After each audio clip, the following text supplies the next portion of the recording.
Hey guys, today's video is about building good study habits. I think this is a really important topic because lots of smart people do themselves a disservice by not building up good habits. I always hear people say that another person is lucky because they were born smart, but I don't believe that's true.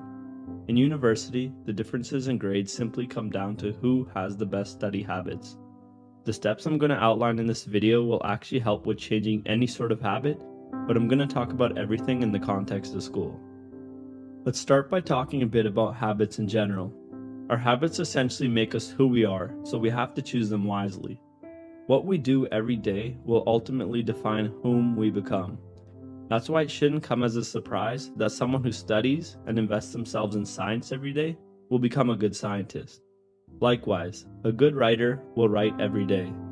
The thing is, habits take time and effort to change. Studies show that we actually have a limited amount of willpower. When we make too many choices in a day, we actually exhaust our willpower, and this is known as ego depletion. For example, consider someone who has been resisting the temptation to eat junk food all day. As a result, they are diminishing their willpower. According to the theory of ego depletion, if this person was to tackle a difficult problem, they would likely give up faster than someone who was not resisting that same temptation all day. This idea really highlights the importance of habits.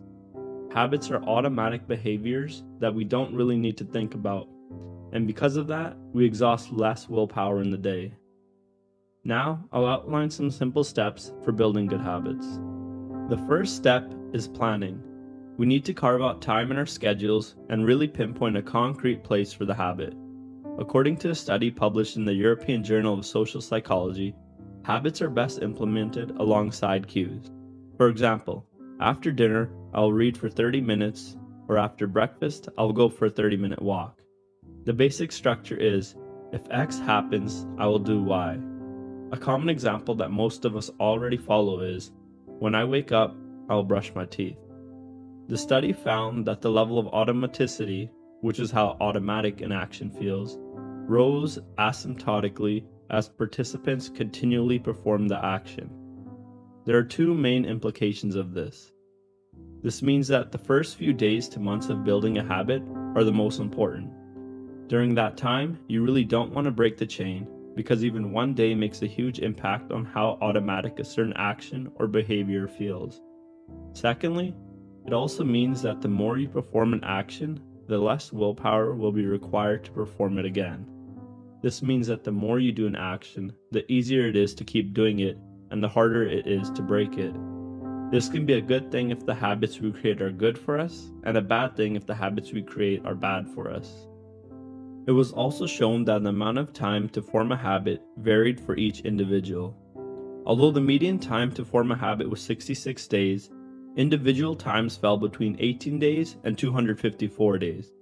This is because complex habits take longer to form than simple habits. For most participants, missing a day of performing the habit after the first few months did not negatively contribute to forming the habit. However, other studies suggested that taking breaks as long as a week, maybe something like winter break or spring break, do negatively contribute to the formation of a habit. I've included the study in the description for those who are interested in reading it. The next step is monitoring. In order to determine if a habit is changing for the better or for the worse, we need to have objective measurements that help us gauge our progress.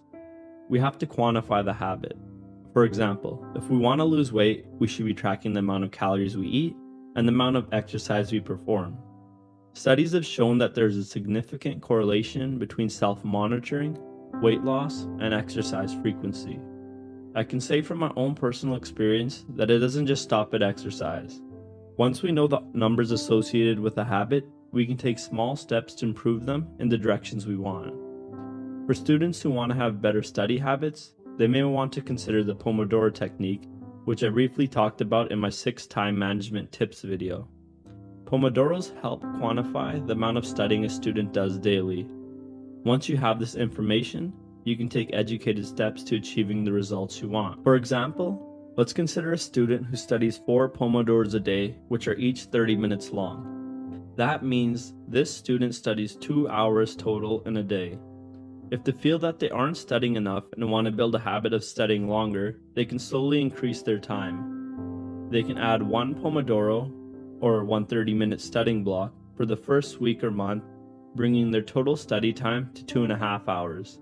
This is a small and manageable change. After the first week or month, they can add another Pomodoro.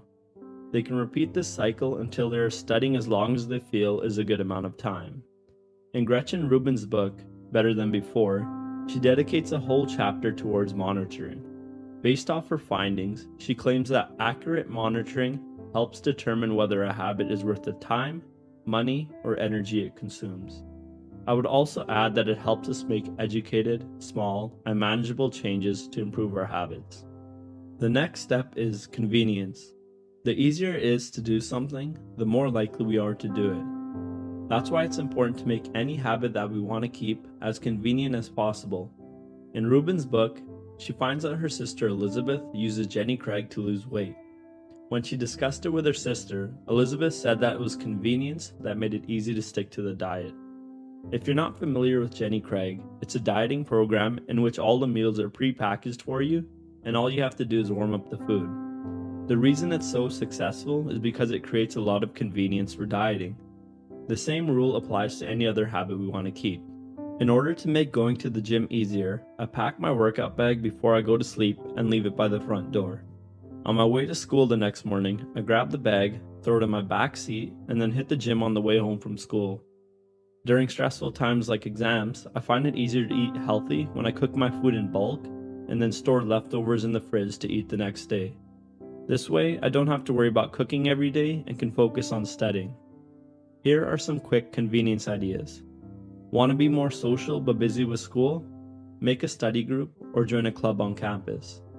Want to study more but distracted by technology like Netflix, video games, etc.?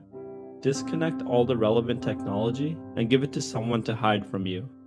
Make it more convenient to study and inconvenient for you to find and set up the technology. Want to read more but can't find the time? Use audiobooks and listen while you're brushing your teeth or driving to school or work. The last step is smart rewarding. Before reading Rubin's book, I was under the assumption that rewards help create strong habits. For example, I would say something like, I've been eating healthy all week, so I deserve this cheat meal. According to Rubin's findings, and I quote, "This type of reward teaches me that I wouldn't do a particular activity for its own sake, but only to earn the reward. Therefore, I learned to associate the activity with an imposition, a deprivation, or a suffering. The solution to this is to find a reward within the habit itself. It would be better for me to say something like, I've been working out consistently for a year. I'm going to spend money on creating my own custom home gym. That's a pretty expensive reward, but it gets the idea across. The reward reinforces the habit. Ideally, a home gym would help me work out even more. Another example would be, I've been attending class and taking good notes so religiously. I'm going to invest into an iPad or Microsoft Surface so that I can continue to do that easier. Again, the reward reinforces the habit. And there you have it, a simple starter's guide to creating good habits.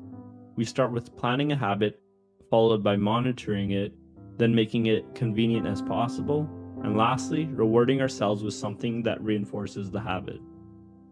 Here's an example of everything put together. When I get home from school, I will finish 6 Pomodoros. Over the period of 2 weeks, I'll boost this number to 11 Pomodoros and stay there consistently. To make this habit convenient, I'll clean my desk after every work session and have all necessary materials laid down and ready to go for the following day.